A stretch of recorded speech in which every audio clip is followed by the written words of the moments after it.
Welcome back, best ever listeners, to the Horizon podcast. This week, I'm going to focus on the new jobs report, what's happening with the Fed and what they're likely to do. I'm going to talk a little bit about stagflation risks and what that would mean for commercial real estate. I'm Chang, and I've been active in commercial real estate investing most of my life. And since 2007, I've led the research and advisory services team at Marcus & Millichap, the leading commercial real estate brokerage company. Now, I must mention, as I do every week, that I'm doing this podcast independently, and what I say on this show does not reflect the opinions or positions of Marcus & Millichap. So let's dig in.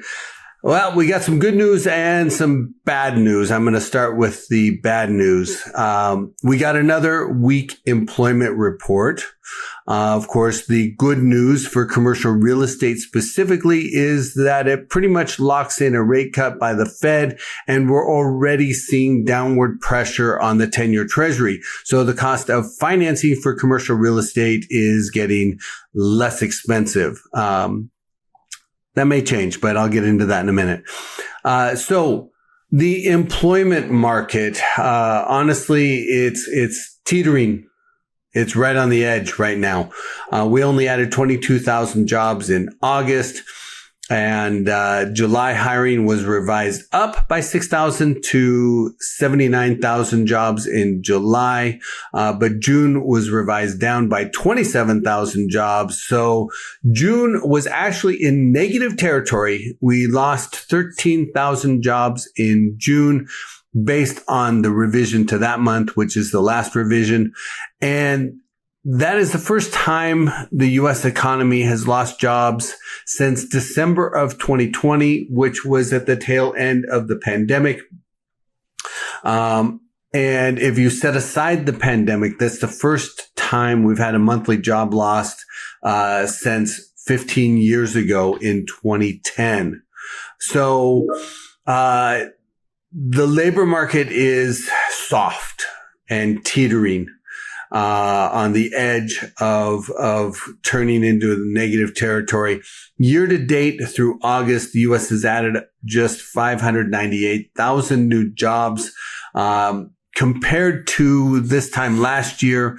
In the first 8 months of 2024, we added 1.1 million jobs, 1,144,000 jobs to be exact. And in 2023, we added 1,840,000 jobs. So we're really seeing a steep slowdown. The trailing 3-month average is down to 30,000 positions per month, which is a worrying sign. As far as specific sectors, healthcare added 31,000 jobs. That's a bit slower than it has been, but it's still positive. Other sectors that added jobs include retail trade up 10,500, leisure and hospitality up 28,000. But on the other side of the equation, professional business services lost 17,000 jobs. So that's down 65,000 jobs since April. Part of that may be driven by AI. Quite frankly, automation taking some of these jobs away. But in general, we're seeing slowing momentum there. The federal government has shed 15,000 jobs last month, with a total loss of 97,000 jobs since January. Wholesale trade lost 12,000 jobs. That's down 32,000 since May, following the Liberation Day tariffs. And manufacturing lost 12,000 jobs in August, and that takes our total to negative 78,000 jobs this year. The unemployment rate just ticked up 10 basis points to 4.3%. So those are all the numbers. One of the other things that came out last week was the job openings, layoff turnover report, the JOLTS report. And the number of job openings continues to shrink. And we just hit a tipping point with the number of job openings falling below the number of unemployed people for the first time since December of 2017. And so, setting aside the pandemic era, during the pandemic, we had a huge number of layoffs and job creation dropped to almost nothing. Or new job openings fell to about nothing. So, set aside the pandemic. This is the first time we've had more unemployed people than we've had job openings since 2017, 8 years, almost 8 years. So that is a hallmark event and not a good sign for the employment market as we go forward. But as I mentioned earlier, the weak employment market basically locks in a rate cut for September 17th. And that already is getting baked into what we're seeing on the financial markets. We've also seen an increase in the probability of additional rate cuts in October and December, and interest rates have come down. As I'm recording this on Friday, September 5th, the 10-year Treasury is trading right around 4%. So the lowest we've seen since right around when the Liberation Day tariffs were announced, when the market crashed and we had the Treasury rate drop down to 4% in a flight to safety. So interest rates down. So anyone looking to lock in financing, the window is open. There's a lot of belief that the rates on the 10-year are baking in a future rate cut. If you remember, this time last year, rates had fallen. And then when we actually got the rate cuts, the 10-year Treasury started to jump again. So we may have a fairly narrow window right here where anybody who needs financing, whether for an acquisition or a refinance, if you can get it locked sooner rather than later, no one can predict what happens with rates. Don't hold me accountable, but 4% on the 10-year Treasury. I think that the lenders haven't widened out their spreads yet. There may be a window of opportunity here that could be pretty good. And I don't know that it's going to get any better. So I understand why the Fed is cutting rates, or is likely to cut rates. They've basically been boxed in by the weakening employment market and by political pressure. And, already today, the White House is blasting Chairman Powell for not cutting rates sooner, that obviously this slowdown in the economy is the Fed's fault. But honestly, this slowdown is not about interest rates. Interest rates, the 10-year Treasury has been right around 4.2, 4.5. It's not about the interest rates. There's plenty of capital out there. There's plenty of money. The interest rates have been, holding steady and are fairly reasonable. And so I do question whether a rate cut will solve the problems. I don't know that this is the right medicine to cure the ailment that is causing the labor market to weaken. If you look at the jobs numbers on a month-to-month basis, there was a clear tipping point in May. In the first 4 months of the year, we added 111,000 jobs in January, 102 in February, 120,000 in March, 158,000 in April. Then in May, we added 19,000. We lost 13,000 jobs in June, added 79,000 in July, 22,000 in August. And at the same time, we've seen the number of job openings falling.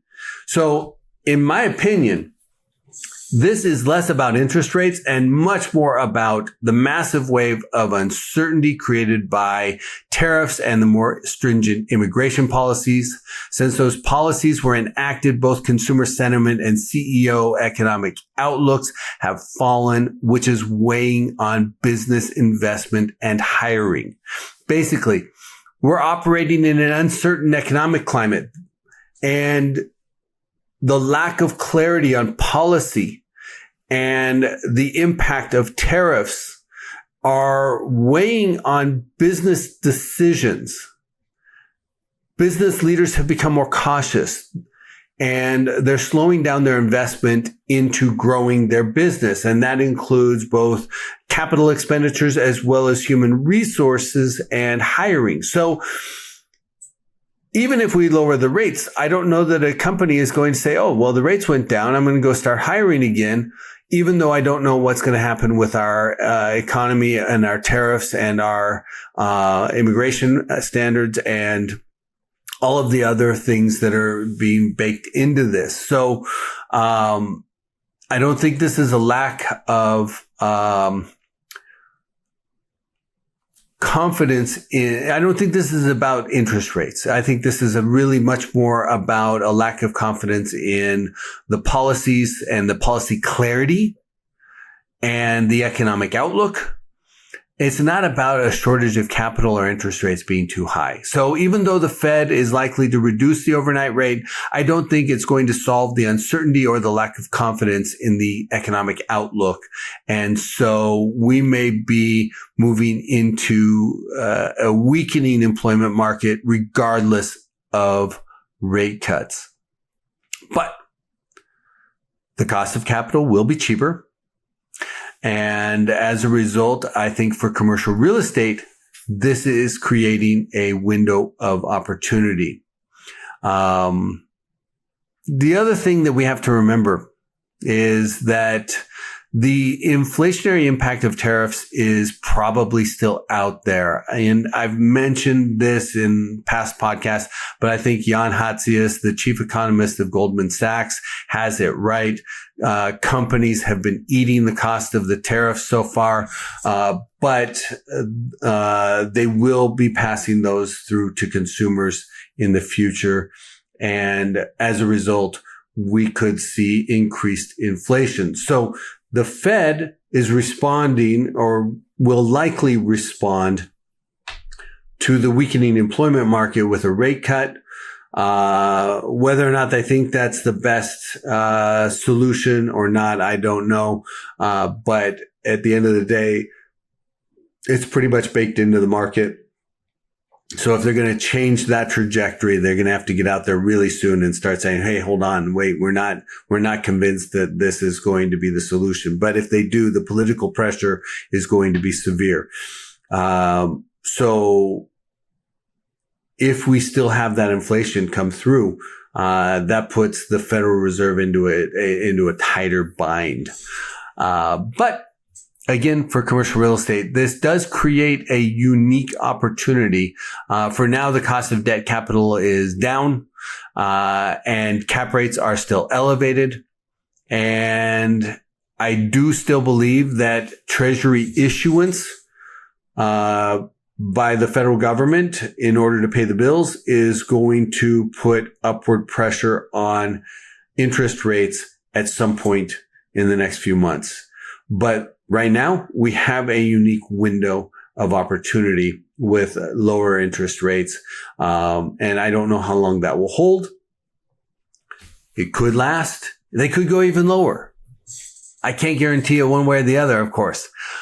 But what I'm saying is that if you look at the math and how much treasuries are going to have to be issued in order to pay the bills, and that the traditional buyers of those treasuries, the Federal Reserve, the China, Japan, UK, may not be as aggressive in their bidding as they have been in the past. And if that's the case, then the 10-year treasury could be driven back up.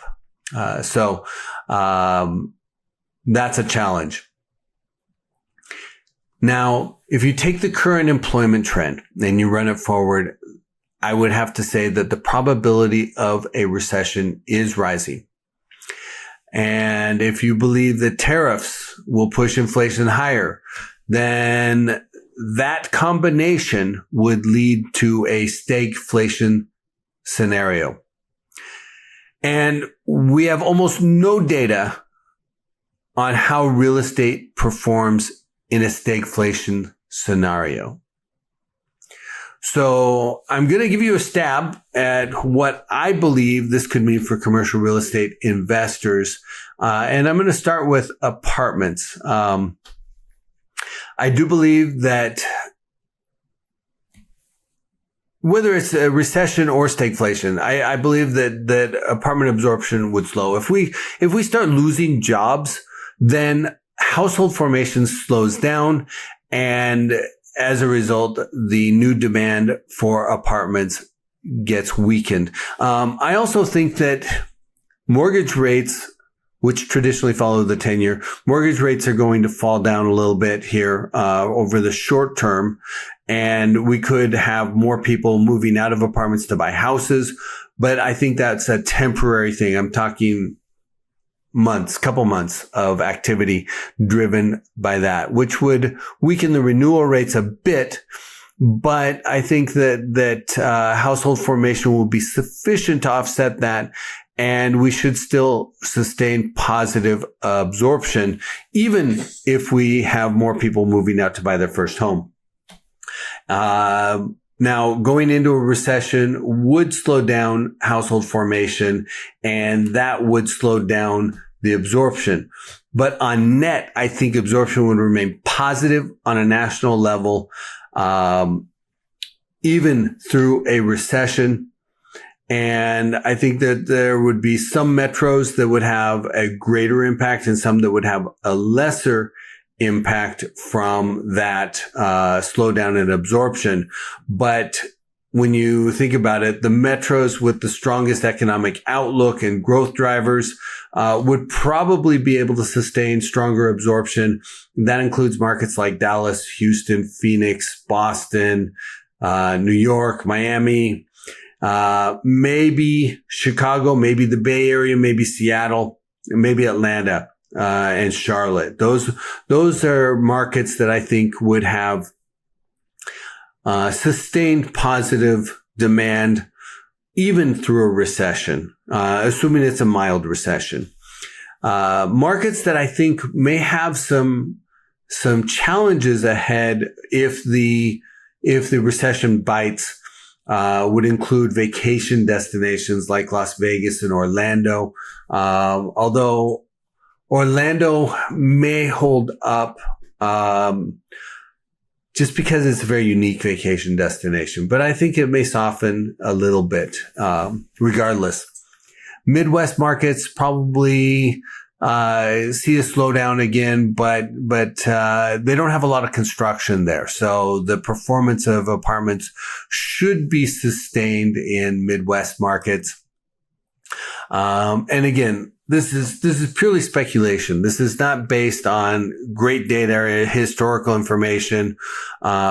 Even our data on recessions is not very good. Most of the real estate data only goes back to 1990 at best.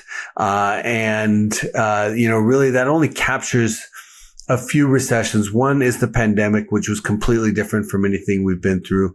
Another is the financial crisis, which again, that data, I have to throw it out because it's a very severe recession with a liquidity freeze.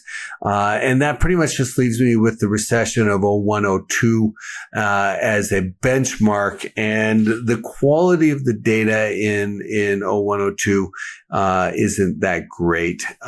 You go before the year 2000 and the data becomes spotty at best. And we have no data basically on stagflation cycles. We've only gone through that once in the 70s and early 80s. And so we didn't have really good data back then. So absorption, if we go into a recession, absorption would slow down. But the good news is that apartment construction is tapering and will likely fall considerably over the next few years. So even though absorption slows down, new supply slows down faster. And so the supply and demand balance should remain relatively healthy on a macro level, right? Individual markets, you're going to see some variance. But those with the strongest economies are probably going to have sustained positive absorption. You have to look at the pipeline of new development for any given metro, because some of those growth markets are also the markets that have the most supply pipeline. I'm looking at, Phoenix, for example, which still has a healthy, robust development pipeline going through 2025 and into 2026. Dallas has some construction risk, Charlotte, and several other markets. But you look at, say, in Atlanta, where you see the pace of construction has already started to taper. And if you can sustain the economic growth in Atlanta, then your absorption should outpace that pipeline of construction, and we could continue to see falling vacancy rates. So it's going to be choppy and complicated. You're going to need to do your homework. You're going to need to dig under the surface, really figure out what's happening with the employment market. What are the growth drivers? Again, I look at, my hometown, Phoenix, and I look at the chip manufacturing plants that are underway and the technology drivers that are entering the market. And I feel pretty good over the long term. But again, it could get choppy over the short term.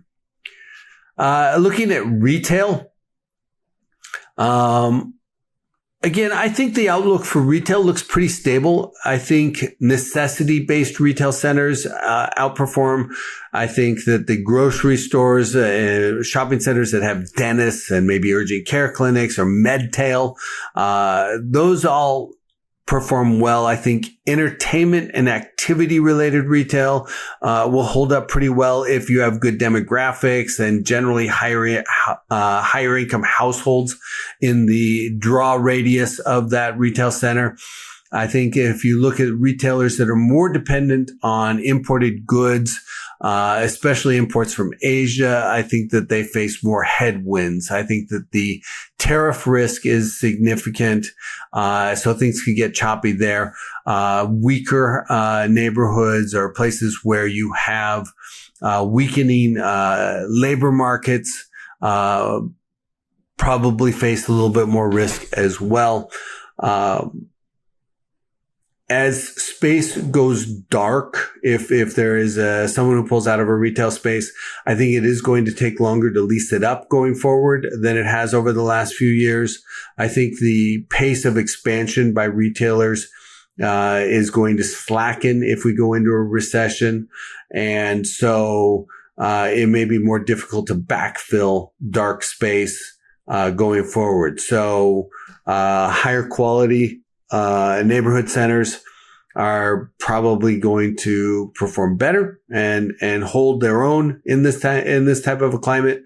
But the weaker centers that have less draw and maybe draw upon weaker economic groups may face more headwinds.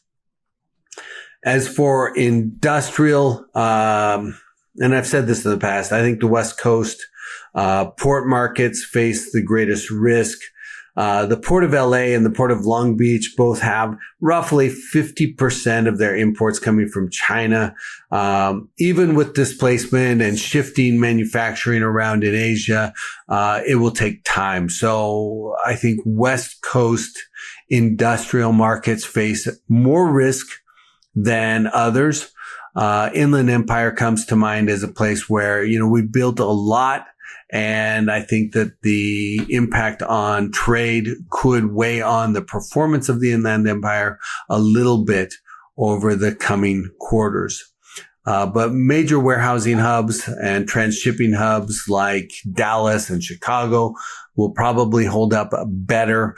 I think the local service area, industrial markets, Midwest markets, markets like Salt Lake City, those will probably be fine. And I think the East Coast ports will have less negative impact. I think that trade deals with Europe are more likely to stabilize, and that trade out of Europe will probably hold up better than the trade with Asia. So right now, industrial is facing oversupply.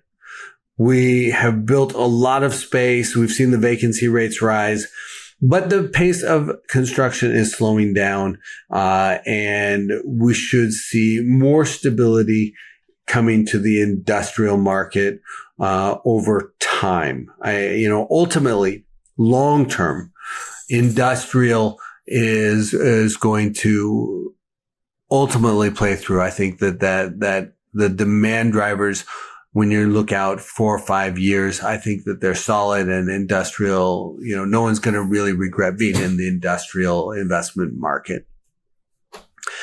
Shifting over to office, office is getting interesting. We've had 5 quarters of positive absorption. The vacancy rates are still really, really high, but they are coming down in net. But there are haves and have-nots. And some markets are doing much better than others, especially in the urban core. Now, I do hypothesize that the weakening employment market will spur increased efforts to bring workers back to the office.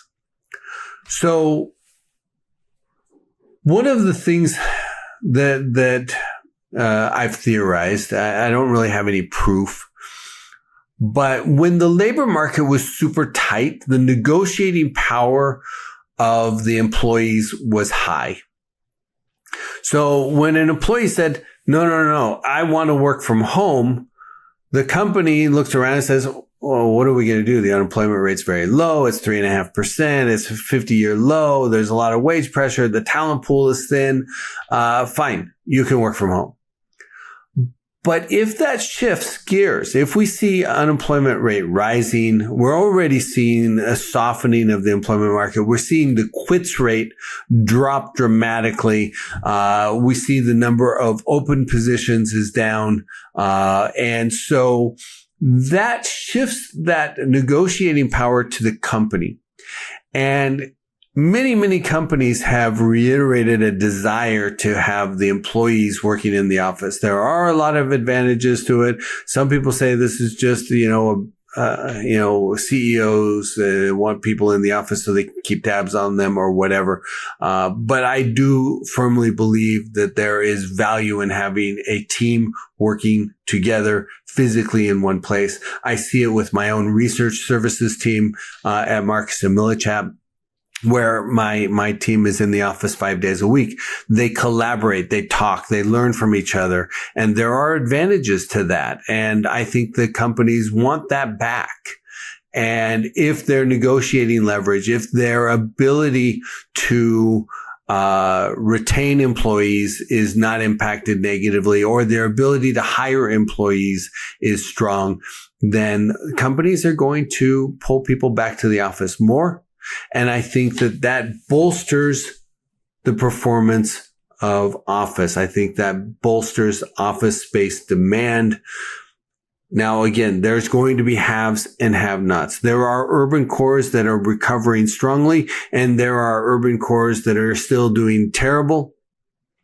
There are office buildings that are just crushing it. Newer, updated, trophy office towers. I'm hearing numbers with 95% occupancy, solid rent growth, and great performance from some of those top tier assets. Meanwhile, I hear about some office towers that are older vintage in metros where the urban core is still weak, and some of these office towers are running at 80% vacancy. They're really having a tough time. If you look at suburban, again, there are haves and have-nots. If you have a newer, walkable suburban office, you're doing pretty well, probably. If you have an older vintage, with a office building with a big parking lot and don't have a lot of amenities nearby, you may have a lot more headwinds to face. So, definitely asset by asset, neighborhood by neighborhood, city by city, but office is looking at a little bit of a turnaround. I think the office market's already bottomed. We're seeing upward pressure, but it is not across the entire spectrum. It is on an individual asset basis. So office could be getting better as we go forward. I am also going to touch on self-storage. I was just at the National Self-Storage Conference, the SSA, celebrating their 50th anniversary as an organization. Fantastic event. I had the opportunity to speak there. I had a packed room. It was fantastic. Really enjoyed the conversations I had at that conference. And I did give a presentation on the outlook for the self-storage industry. But I also got some snippets from the brand new self-storage demand survey. And as soon as I get my copy of that survey, I'm going to start breaking it down into some key insights and weave it in with all of our other data. And I'll probably do a podcast just on self-storage and what that new demand survey is telling me about the future of storage. But, very quickly on what's going on with self-storage, the greatest challenge for that sector is overdevelopment. I think that construction is tapering and it will continue to slow down, and that will benefit the self-storage sector. I think that the demand study reiterated the use case of self-storage is getting stronger.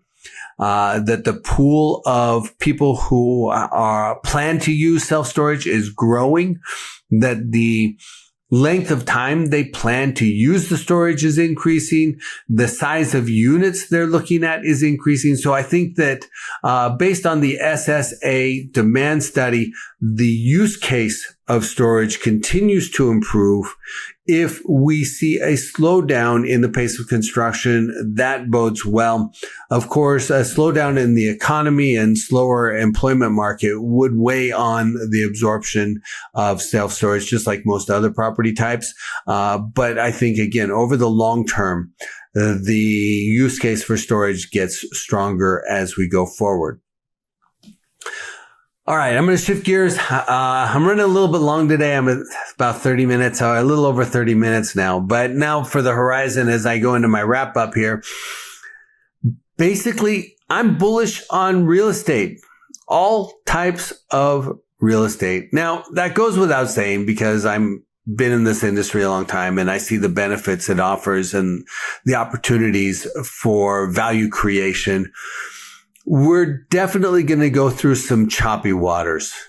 And if we go into a stagflation cycle, we all know that that's challenging. Historically speaking, the incidence of one, in the late 70s, early 80s. But the solution to that was to raise interest rates. The Paul Volcker strategy, the Volcker rule, is to raise interest rates, the overnight rate. So the Fed may be lowering rates right now because of the weakening employment market. When that inflation shows up, if it does, we may get into a stagflation scenario, and that would put upward pressure on rates. We saw huge movements last time we went through this. I don't think this stagflation cycle would be nearly as severe as the last one, but we could see upward pressure on interest rates in the event that it materializes. That said, I think the demand for commercial real estate will soften, but it will remain positive, and the pace of construction is going to slow. And so even though we're seeing slower demand, we're still going to be on balance in a positive absorption climate that outpaces new supply. And as a result, vacancy rates come down slowly, but they come down, and it's going to depend on a market by market, asset by asset basis. This is not this isn't the whole country all at the same time, but we will still see positive performance trends. And when you compare the inflation resistance of real estate and you look at its durability during downturns, it is still pretty strong. And if you compare it to the other investment alternatives, I believe it outperforms. If you look at the stagflation cycle from 1973 to 1982, the S&P 500 delivered very poor real returns after calculating inflation, where it was basically going sideways and even negative for periods of time. And I think the bond market didn't do a whole lot better. So, if we do go into a recession, if we do go into a stagflation cycle, other investment alternatives do not perform as well as you're going to see with a lot of the different commercial real estate assets. So I still think that the best place to put your capital is and will be real estate going through that cycle. And, I think the supply and demand balance will remain reasonably good on a macro basis. Again, local markets are going to vary. Interest rates could go up.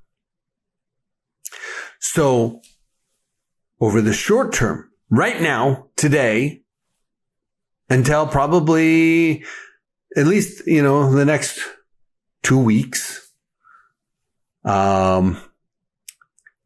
up until the Fed meeting on September 17th, there may be a unique window here.